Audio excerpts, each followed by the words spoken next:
Kadang-kadang saya bertanya ya, kenapa sistem sosial kita bisa seperti ini ya? Atau kenapa sistem sosial di satu negara lain, katakanlah di Korea Selatan, Korea Utara, ataupun di Amerika seperti itu, di Jepang. Gitu ya. Nah, untuk menjawabnya, itu tampaknya Marx bisa membantu. Jadi Marx selalu mengingatkan kita untuk melihat ke fondasi dari atau dasar dari sistem itu tercipta. Jadi dalam Marxisme, dalam pemikiran Marx ya, ada dua bagian penting yang harus diperhatikan. Yang pertama adalah basis. Basis atau dalam bahasa Marx itu infrastrukturnya.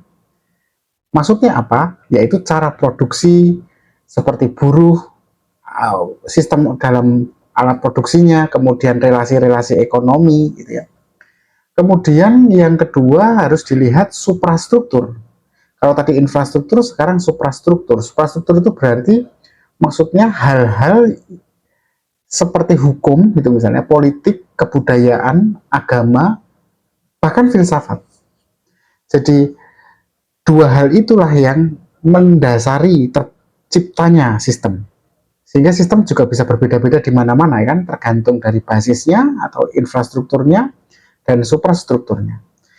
Nah, Karl Marx itu berkata begini, basis itu menentukan suprastruktur.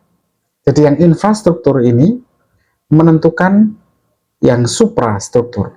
Artinya, misalnya struktur ekonomi gitu ya, itu mempengaruhi bagaimana kita berpikir, berbudaya, berperilaku, dan bernegara. Ekonomi ini kan, struktur ekonomi ini kan ada dalam wilayah basis ya, wilayah infrastruktur. Nah, tapi menariknya menurut Marx, suprastruktur ini tidak mempengaruhi, tetapi memperkuat basis. Jadi ada hubungan timbal balik di sini. Meski hubungan timbal baliknya ini nggak setara ya. Jadi infrastruktur mempengaruhi suprastruktur atau basis mempengaruhi suprastruktur. Nah, suprastruktur ini memperkuat basis. Jadi kalau kita ingin mengerti kenapa ide-ide dominan bisa bertahan di satu tempat, di satu wilayah negara misalnya, maka kita harus mengecek dulu